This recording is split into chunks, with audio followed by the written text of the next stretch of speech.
Alright, hello everyone, it's Nigel here, and today, I got another video game review for you guys. I feel like it's been a little while since I've done a video game review, but today's review is going to be about Spyro 1 Reignited. So, just recently, I was streaming Spyro 1 Reignited over on Twitch.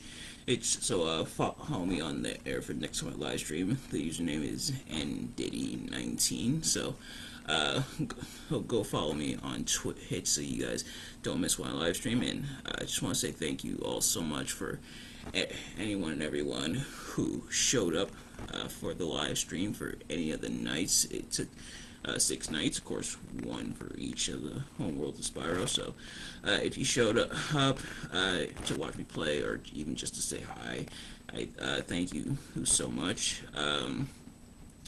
And I'm going to be doing these reviews one by one. So, of course, the Spyro Reignite Trilogy is the first 3 Spyro games, but redone. It's like a remaster, or it's like a full upscale HD remaster. So I'm going to be doing them one by one. So for now, we're going to be talking about the first game. The other thing I want to announce is, of course, I graduated college on Saturday. Hey, and for each person who congratulated me, those who said kind words, everything. And thank you so much from the bottom of my heart. Words cannot explain how thankful, how blessed, and how grateful I am for each and every one of you. Who, for those of you who, whichever part you showed up through the 4-year journey as I went through college, thank you. I love and appreciate each and every one of you, honestly. But the other thing, unfortunately, I'm gonna move System Shock Radio episode 60 again to tomorrow. I'm not quite done with the research I want to do for, because of course we're talking about the video game Crash of 1983. I'm not quite done with my research yet, and it's already pretty late, and I don't really like to upload too late at night, so that's gonna be moved to tomorrow. But also, please bear with me. You're gonna have to wait one more day. I do apologize, but it will be up tomorrow, I promise. But without further ado, let's get into Spyro here. And of course, as always, not a professional video game reviewer, just a man who enjoys a good time. And I definitely had a good time revisiting this game. And any excuse to play Spyro, whether it's Twitch streaming or just because I feel like it is a good excuse to play Spyro because it is so much fun. It's probably my absolute favorite video game ever. Definitely a huge part of my childhood. But without further ado, we're gonna get into it. So, this review is gonna be a little bit weird because the thing is about the Spyro Reignite trilogy is it's essentially a remaster of the original Spyro trilogy, like I said. So, it's gonna be kind of a twofold review. I'm gonna do the pros and cons of the game itself, and then the pros and cons of what they've changed and updated in Reignited. So, without further ado, let's get into the base game as a whole. So, the pros. One thing I've always liked about Spyro is that it has a very pick up and play nature, or to where you can just go in and not knowing a thing about the game and just pick up the controller and just press buttons and stuff happens. You get the nice open home world to explore and everything, and so that you can get used to the controls, and there's stuff to do there. I like the environments. Environments are nice and vibrant. They're very colorful. I like the soundtrack. The soundtrack is awesome. Of course, that's Stuart Copeland, the drummer for the band Police. He's doing the soundtrack here, and man, he does a fantastic job. He does the soundtrack for the entire trilogy. He shows up again to remaster the soundtrack for the Reignite trilogy. So that, coupled with the pick up and play nature, coupled with the amazing visuals, make for a fantastic time. There's a lot to do. It's a collectathon type game, so you got dragons you have to rescue. You got gems to collect. You got dragon eggs to find and everything. So a lot to do, a lot to explore. But other than that, they don't really get in your way. They kind of say, okay, here's what you gotta collect. There's a balloonist that'll take you to each of the worlds. They say, oh, here's what you gotta collect. Here's what you gotta do. Okay, go play. So, you're able to explore the levels, and each level is nice and big, and each home world, there's 6 of them. Each have about 3 levels aside from well, kind of like, I guess kind of the last one does kind of have that 3rd level, but it's sort of more of a bonus, so I'll get to that. But there's 3 main worlds. There's a boss world, and then there's a flight stage. So this variety is good. It's in the game. There's a lot to do, but they would get more polished as time went on. So, for now, we have quite a bit to do. We got like I said, the flight stages. We got the regular stages that you can just explore, and like I said, the game doesn't really get in the way. Hey, it kind of just lets you do whatever as you go about exploring the environments and everything. So, oh, so in terms of that, it's really fun. Like I said, soundtrack is really amazing as well. Oh, and the fact that there's 6 home worlds, so you start off with the Artisan's home world, then you go into Peacekeepers, then the Magic Crafters, then the Beastmakers, then the Dreamweavers, and then finally the Nork Nexus, so Nasty Nork's home world, the main boss. So, there's a lot of levels to explore, 6 home world, and a bunch of levels that you can go through. And like I said, the pick up and play nature, Spyro, while not super versatile, at least compared to other characters we've seen, does have a pretty good moveset. He can jump, he can glide, he can charge, he can flame, and he pretty much does what you need him to do. And it's pretty simple to use in that regards. Now, as for what I didn't like about the game, and for starters, the bosses are way too easy. So each world has a boss, but they might as well not be a boss. No joke, a lot of them will spend time running away from you.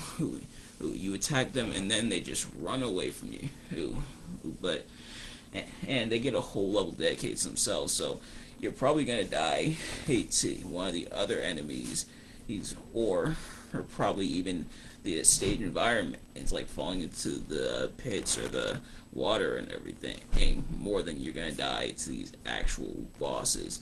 And legit, apparently the hardest boss in the game is Dr. Shem, and that boss is incredibly easy. So,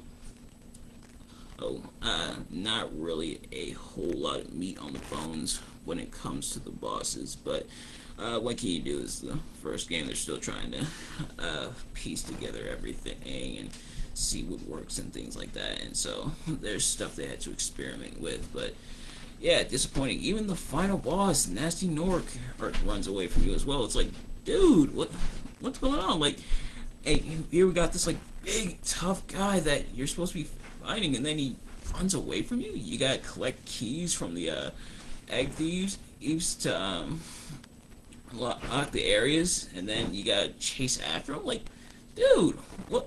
You encased the dragons in stone? Oh, and I'm expecting this big epic fight. Well, obviously I'm not, because I've already played this game a bunch of times. I even was able to 100% hit and everything, and of course platinum it found all the skill points on my other save file. But for this one, I just on this new save file, which I did for streaming, I just 100%ed it. But yeah, but so disappointing in that regard.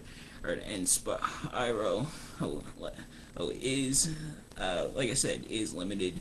That's both a good thing and a bad thing, because he's not able to like full on fly. He except for like the flight stages, he glides instead. So you're not really gonna get a whole lot of like vertical elevations. But that's not really a bad thing. It just means you gotta like pick and choose and plan where to go to glide and everything. And the other thing is the flight stages. I admit, I've never been a huge fan of the flight stages. Even growing up as a kid, I never really liked them. I more so like the basic stages, the running around and stuff. The flight stages I never really cared for. But now, I guess for the second part of this twofold review, the Reignited, what they changed for the Reignited.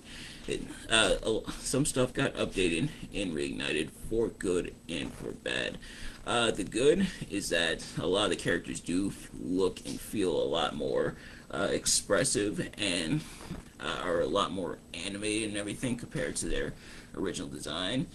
And some of the stuff got updated, but you could tell it still tried to stay faithful to how it was in the original, just given like a modern twist and everything. And so that stuff is really good to the point where some models either got tweaked or got straight up overhauled. Like the dragons got a lot more personality. They got like clothes or like easels or cakes and stuff like that. Had to be able to really make them more diverse and everything. And some of them who at first just had the generic dialogue like, "Oh, thank you for releasing me." After you free them, now actually he may give you a tip or say a little more. So it's a bit more versatile, which I really do like. And yeah, some stuff is updated as well in the worlds and everything. For the arts and home world, they got like arts and crafts and things like that because it's artisans. So that stuff got updated, and you're able to tell a lot more what it's supposed to be. Each world feels a little more diverse. In terms of what I didn't like about how it for starters, some of the changes did feel kind of unnecessary. Like, for example, in Twilight Harbor, in the final world, once you get to the North world, in the original, they had like straight up guns and everything, but here they got like paint guns and things like that. And I get it, it's meant for kids for the most part, but need I remind you that in the Crash Insane trilogy, Pinstripe Potter got to keep his Tommy gun. So that I think was a little weird, and I remember a lot of people were complaining about that. Honestly, it's not that bad to where it bothers me, but it is still pretty notable. Well, and the other thing is that Spyro does feel pretty wavy when you're doing the flight stages. I already didn't like the flight stages, but now that he does feel a little wavy to the point where he's a bit harder to control, really does not help my enjoyment of the flight stages. If anything, it hinders it even more. But still, really fun time. Really enjoyed playing it. So once again, thank you all for everyone who showed up on a stream to watch me play. Unfortunately, I was trying to get audio but wasn't able to do so. So hopefully I'll be able to do it for next time I stream. And so I guess the inevitable question is, when am I streaming Spyro 2? At some point in the future. Or I haven't decided yet. But yeah, thank you all so much for watching, and I will see you guys later. Peace. Alright, hello everyone, it is Nigel here once again, and today I have got another video game review for you guys, and we are of course going to be continuing with Spyro the Dragon, this time Spyro 2 Reignited. So if you weren't aware, I streamed Spyro 2 just like I did for Spyro 1, just like I'm going to do for Spyro 3. I streamed it over on Twitch, so thank you to everyone who showed up for that. Whether you were there first night or any of the nights, we were able to stream the whole game and everything, and yeah. So for the most part, that was pretty fun, and we got it 100% completed and everything. And now I'm gonna talk about it for you guys. And this time around, unlike with the first Spyro review that I did for Spyro 1, I got the Spyro T-shirt here. So yeah, representing the main man Spyro, and of course I'm not a professional video game reviewer or even a professional video game player, because of course that is a thing, but I am a man who enjoys a good time, and going back to my childhood and playing Spyro is always a good time, and having an excuse to replay any of the classic Spyro games, 1, 2, 3, or otherwise, is always a good time, and I definitely had a good time for the most part, playing and revisiting this game. So Spyro 2, we're gonna get into, of course, the pros and cons. The pros, of course, massive upgrade from the first game, even back then. Now, similar to Spyro 1 Reignited, this is gonna be kind of a twofold thing where I'm going to be talking about the pros and cons of Spyro 2 just as a game, and then the pros and cons of how they've done it for the Reignited. And right off the bat, I guess kind of spoilers. There's not really gonna be too many cons in terms of like what they did for Reignited for Spyro 2. For the most part, it's been kept pretty faithful and pretty much the same like they did for all the Spyro games, which is really nice. But yeah, so with Spyro 2, what I liked about the game, like I said, it's a massive upgrade from the original Spyro the Dragon.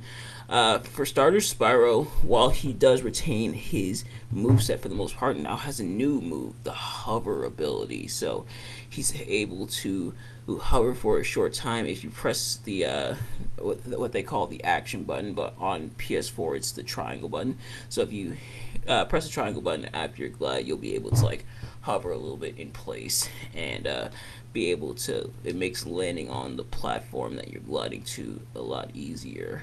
And yeah, so it's pretty useful there, and I really do like that they add that. Even as a kid, when I would go from Spyro 1 to Spyro 2, the fact that Spyro 2 had hover was pretty good. The other thing is that a lot of stuff feels massively overhauled. There's a lot more personality in the characters. There's a lot more vibrant, and the world breathes a whole lot of new life. So Spyro is no longer in the Dragon Realms this game. Now he's in Avalar. He's brought over by his new friends in Avalar. So Alora the Fawn, and Hunter the Cheetah, and the Professor, the Mole. So he's brought over to stop Ripto, who's invaded Avalar and is trying to take over. So we gotta stop him there. And yeah, so we go about doing that. But the worlds have a lot more personality to them. It's not like the first game where it was very bare bones and everything, and you kind of just went from point A to point B. Now there's more to do. There's actual characters to interact with.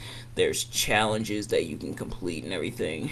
So you don't just bulldoze your way to 100% the level, or just go from the end of the level if you're not really into the 100% thing like I am. But you don't just go from point A to point B in the level and then boom, that's it. It's over. Now there's actual challenges you can try, and there's actual things you can do as well. So a lot more to do in that regard, and it's actually pretty cool for the most part. And there's a lot more levels this time around. Now the amount of homeworlds has been shrunken from the previous Spyro game. In the previous one, there was about 6 homeworlds. Now we're down to just 3, but there's a lot of levels. So, you of course get your boss level, you get your flight level and everything, but now you have more like base levels that you just go through, and with Summer Forest, you get about 4 base levels, I believe. Let's see, Glimmer, and then Glimmer, then Isle Springs, then Colossus, then Aquaria Tower, Sunny Beach, Hurricane. So actually 6. My apologies. So 6 base levels to complete, which is a lot. That's like 2 times in the original, where it was just 3 base levels, then the boss, then the flight stage. Now out here it's 6 levels, and then Autumn Plains goes ridiculous with it, where it's like 8 base levels, and then 2 flight stages and a boss. So going crazy with the levels and the level length, and it really helps elongate the levels and everything, which I think is pretty cool for the most part. And the main villain this time around is Ripto, who, unlike Nasty Nork, you have a lot more interactions with him. You interact with him almost on a regular basis. It's not like Nasty Nork, where you see what he's done and you take out the Norks and everything, but you don't really interact with him until the very end. But with Ripto, you're constantly interacting with him. He constantly feels like a thorn in the side, and even his final boss definitely challenges you. It's not like a Nasty Nork where he runs away. He can actually get the orbs that are dropped down, and he can attack you and stuff, and then he has his two minions, Crush and Gulp, who you also have to fight in those boss battles, and those are actually pretty fun. It's not like the first game where a lot of the bosses spend time just running away from you. They're actually there for a fight. There's actual health bars and stuff like that. So the fact that these changes were made really breathes a lot more life into this game compared to like the first one. And I get it in that regard. The first game was more so like testing things out. Like, okay, we got this stuff. This character can do this. Let's just have them doing this, and then okay, so now that works. Okay, so now in the next game we can expand upon it. So, oh, the fact that they actually did expand upon it is really good for the most part. And of course, the soundtrack. Stuart Copeland returns once again for the soundtrack, and and we have the amazing soundtracks like we did for the first game, but with this game as well. A lot of them are very upbeat and everything, but a lot of them are a bit mellow as well. Also, it's a nice blend of styles, and for the most part, the soundtracks really help fit the level. In terms of what I don't like about the game, there's a couple challenges that I'm really not a big fan of, especially the Alchemist level, well, in Fracture Hills. Not the Alchemist level, the Alchemist mission in Fracture Hills, where the Alchemist, because he's like blind and old or whatever, basically he tries to go into every Earth Shaper and almost gets hit. Either you're gonna get hit or he's gonna get hit, or hopefully you're gonna knock the Earthshaper out in time.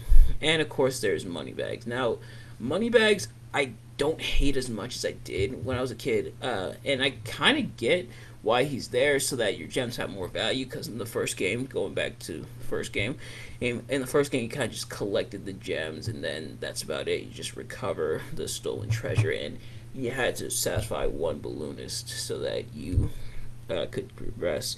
But other than that, the gems didn't really do a whole lot, but here, or you actually use the gems to pay for stuff, and you do end up getting them back at the end of the game. But still, he is annoying, condescending, all that stuff. But so there is that, and the other thing I think is Hunter.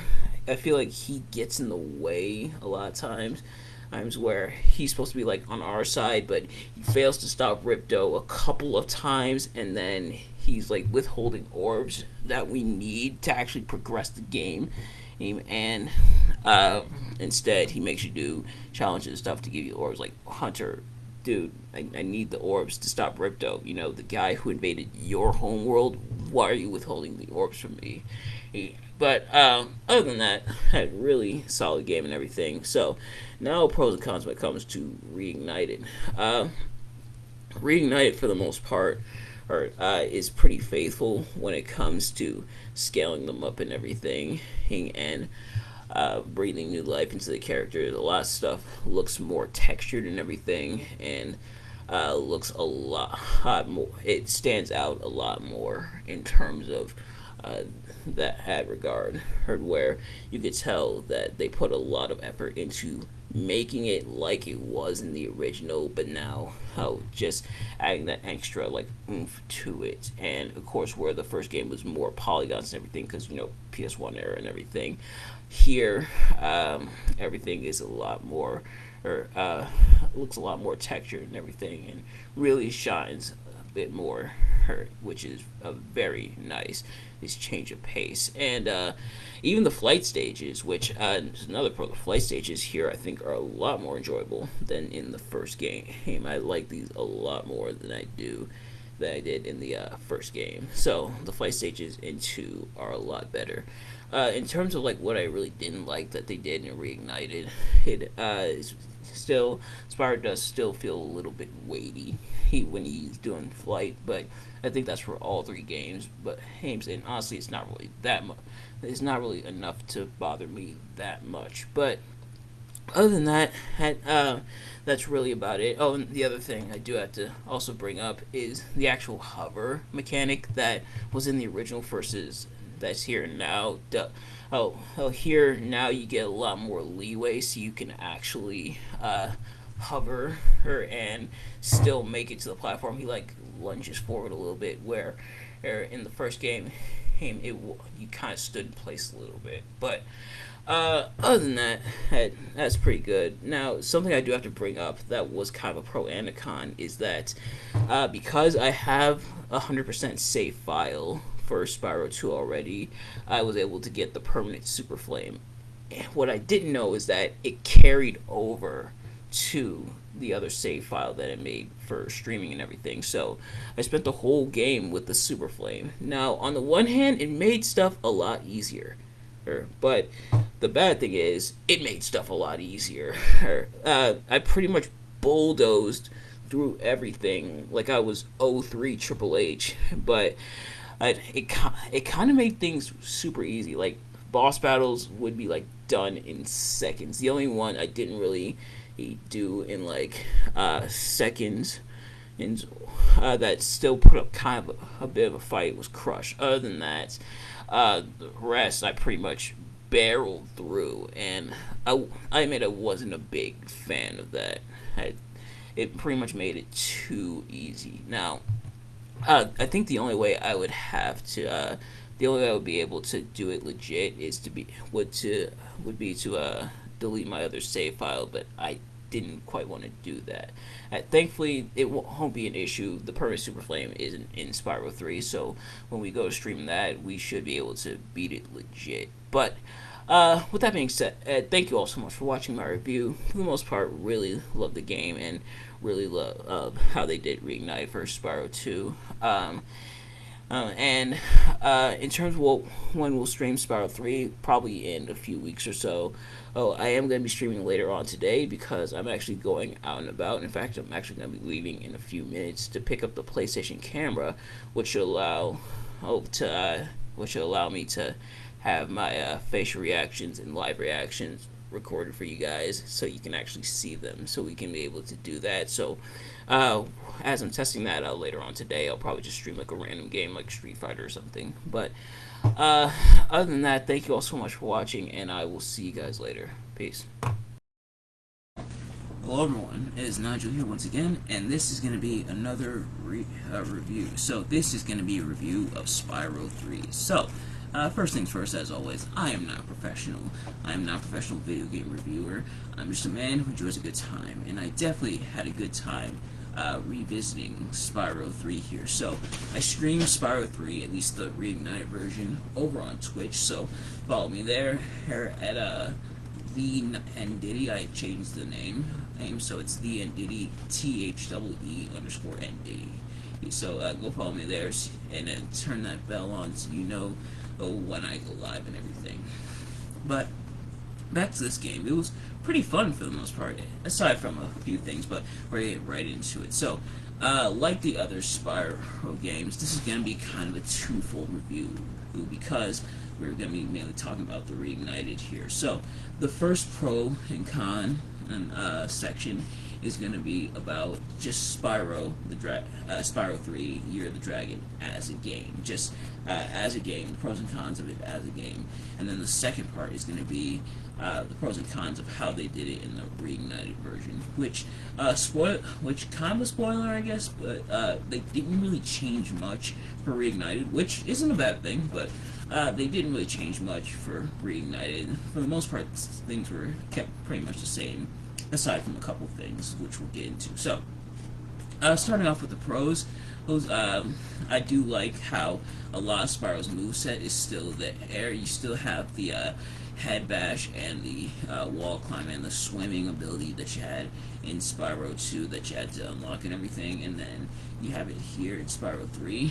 And I also like that now, instead of having to redo the level to get to a certain point, and whenever you finish a level in Spyro 3, a section will open and a pathway will open to the end of the level, so you can just head right to the end and if there's a specific section that's like close towards the end and everything, you can just do that as normal, and not everything respawns. So the enemies will still respawn and everything, but you don't have to redo challenges again if you don't want to, which this time the mini game sections and mini challenges and everything it's not like Spyro 2 where it was in the level you had to go like find the area and everything. No, now it's sectioned off into its own little area, its own little like mini portal that you can go through and everything, which is pretty nice. And I do like how it's sectioned off now, so you don't have to actually run into an area to take care of it. You can just head right to there. The only exception is the characters. There's their specific levels and everything, which we'll obviously get to their specific levels, but you probably won't go back in there anyway. You probably won't need to unless you want to grab some extra gems, or you can just play as a character again. But you will have multiple opportunities to play as a character, but like I said, we'll get to that. The music is pretty good as well. Stuart Copeland, of course, returns for the third time for the Spyro the Dragon, Spyro 3, I should say. So he returns once again and composes the music and everything. And especially like this one, because compared to Spyro 2, where it was a bit more mellow and everything, and it's still pretty fun to listen to. Spyro 3, a lot of the music is a lot more upbeat and energetic and everything. There's a lot more life into it and everything, which is very nice. Although there is a bit of an issue with the music, but we'll get to that obviously. And then I do like how there's a variety of things to do. There's different challenges. There's some puzzles and everything, and there's a lot to do within levels and everything. And the collectible this time is the dragon eggs, which were stolen from our realm, the dragon realm, so we have to go and get those back. And those are the main collectibles. It's not two collectibles like in Spyro 2, where it's like the talisman and the orbs and everything. Now this time it's just the dragon eggs, so you just get those, and obviously the gems and everything. And I do like the speedways. The speedways are a lot more fun as well. I feel like they've been improved upon even more by Spyro 2. Now the speedways are actually kind of fun, almost. I still don't really like them that much, but they're a lot more fun than like Spyro 2, and they are definitely a lot more fun than Spyro 1. The speedways, I do like how they become progressively better as the series goes on. And in each of them you can find Hunter, and he'll have to, and you can do like a bonus challenge with him to get the dragon egg. And so you pretty much get like 3 eggs. You get 1 for completing the race and everything, and then I should say completing like the time attack and everything, and where you get the obstacles and stuff like that. And then you can race with some of the denizens within that speedway, and then there's the Hunter challenge. So 3 eggs now in total to get from the level. So there's a lot of eggs to collect. I believe there's 151, if I'm not mistaken, eggs to collect. So there's a lot to collect and a lot to do compared to like the 40 orbs that you got from Spyro 2, which is very nice and everything. And some of the eggs are easy to find. Some well, a lot of the eggs, I should say, are easy to find. You can get him just by traversing the levels. The rest you gotta get from like the mini games, or you get at least 1 or maybe 2 in the character levels and everything. In terms of what I didn't really like about the game, there was a few issues that I had. For starters, there's the main boss, which is the sorceress. I feel like out of all 3 Spyro villains, she may be, I don't know if she is the weakest. She may be in the middle. I think I'll put her squarely in the middle, because honestly, now that I think about it, at first I wanted to put her at the end, and normally my rank would be like Ripto, Nasty Nork, Sorceress. But now that I think about it, at least she didn't run from Spyro. They had like an actual battle. It wasn't like a chase like with Nasty Nork and everything. But now that we're playing it, she's actually fighting Spyro, and they actually had cutscenes with her. We didn't really get that with Nasty Nork. It was more so, okay, you did this thing. Oh, okay, run along now.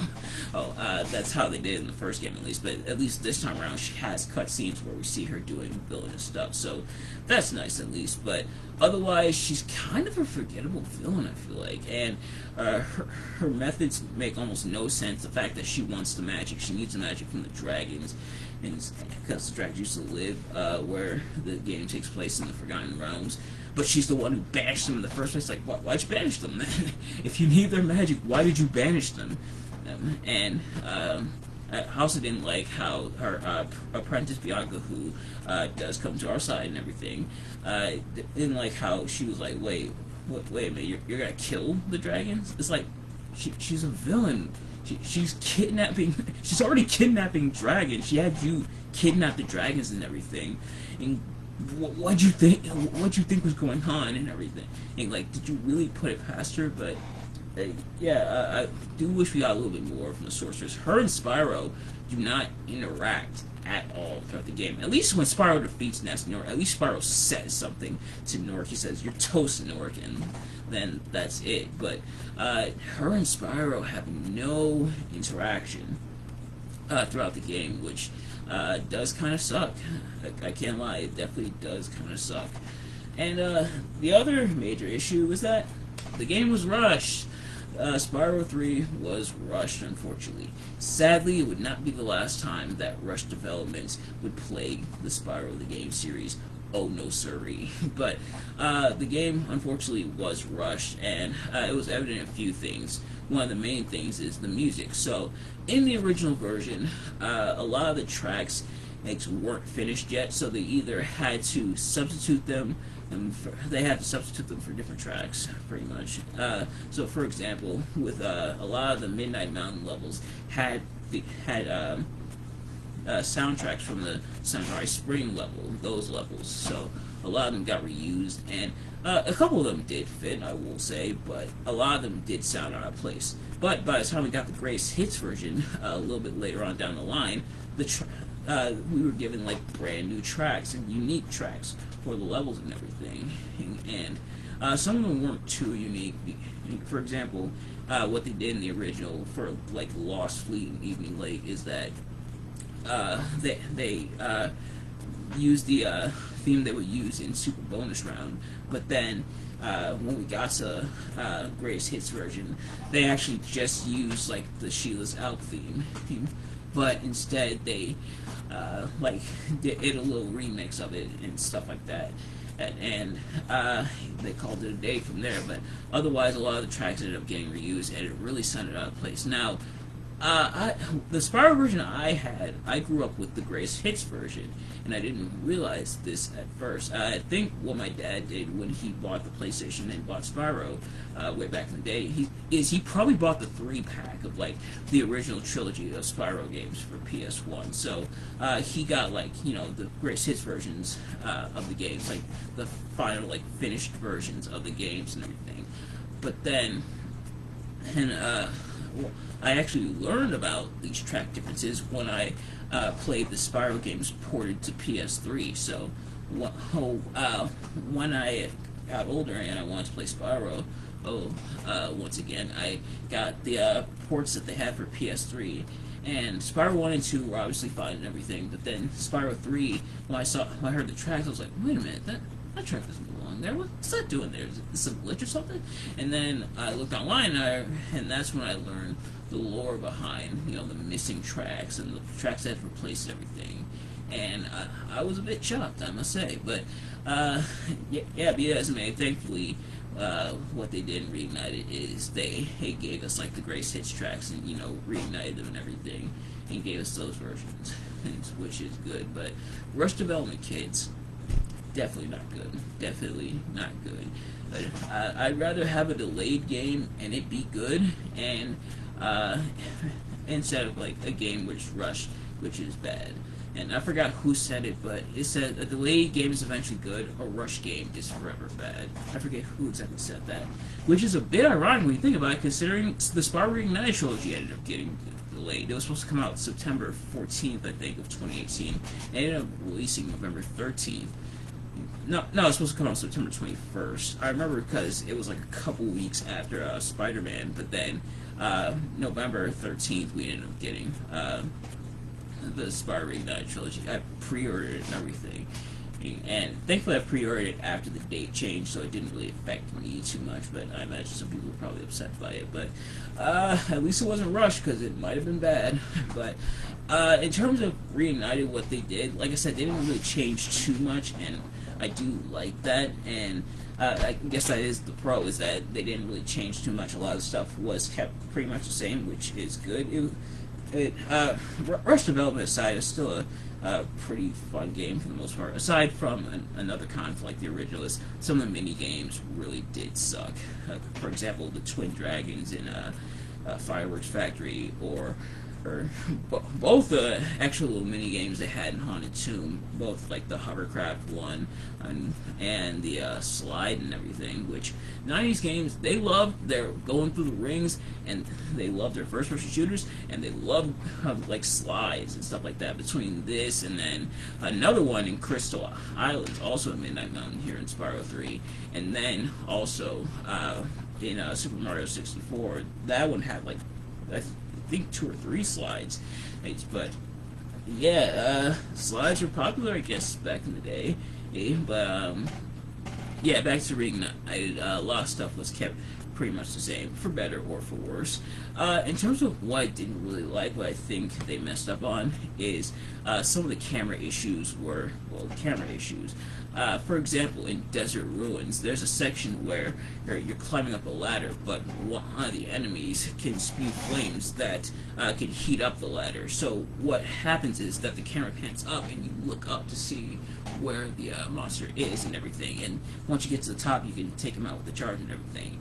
The thing is, in the Reignited, the camera never pans up, so instead, you aren't really able to look up. You kind of just have to look where he's already spewing the flames, and then like just hop.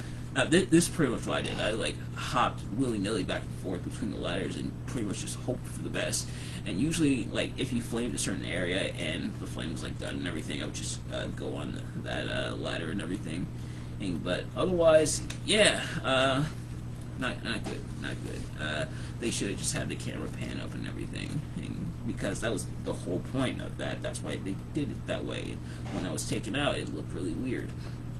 And sometimes the camera got in the way and everything, and yeah, but that's really about it. Now, something that's a bit of a gray area, both in the original and the Reignited, is the bonus characters. So we get 4 extra characters, 5 if you count Sparks, because now he has his own levels and everything. We get Sheila the kangaroo, who's able to jump pretty high and is able to kick things with her feet and everything, in which she is the fastest out of the 4 characters, which is nice, and she does have the most height, which is good, and she's able to kick things, which is also nice.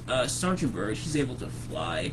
He's able to fly infinitely. He pretty much everywhere. He can like rise and descend and everything, and he can shoot rockets, which in the original he just shot straight, but then in the Reignited they were actually like homing rockets, which you could hit the enemies, except they didn't always hit the enemies. Sometimes they would like try to home in and then just end up hitting the wall or something, which was pretty annoying. Then you got Bentley, the giant Yeti, he's the slowest out of all 4 characters, and he can use his clubs, and he can push blocks, and he can like reflect snowballs that you only use in one level, his own level. And then there's Agent 9, the trigger-happy monkey, who is able to shoot things with his laser gun. He has a sniper mode, he can lob bombs and stuff like that. So, different characters who play pretty much differently.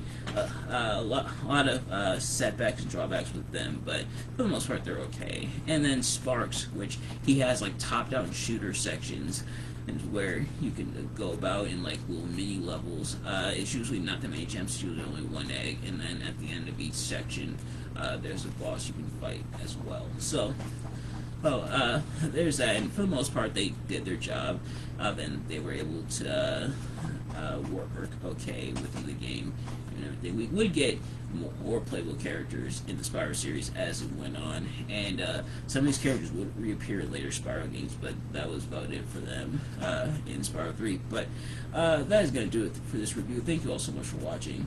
Let me know in the comments what you thought about my review. Did you agree or disagree with my sentiments, and let me know why. And follow me on Twitch at @BNDiddy. Once again, that's THEE_ND. I'm not sure when I'll go live, and I'm not sure what I'll stream yet. So please let me know in the comments below what game you want to see me stream next, and I'll consider it. But in the meantime, thank you all so much for watching, and I will see you guys later. Peace.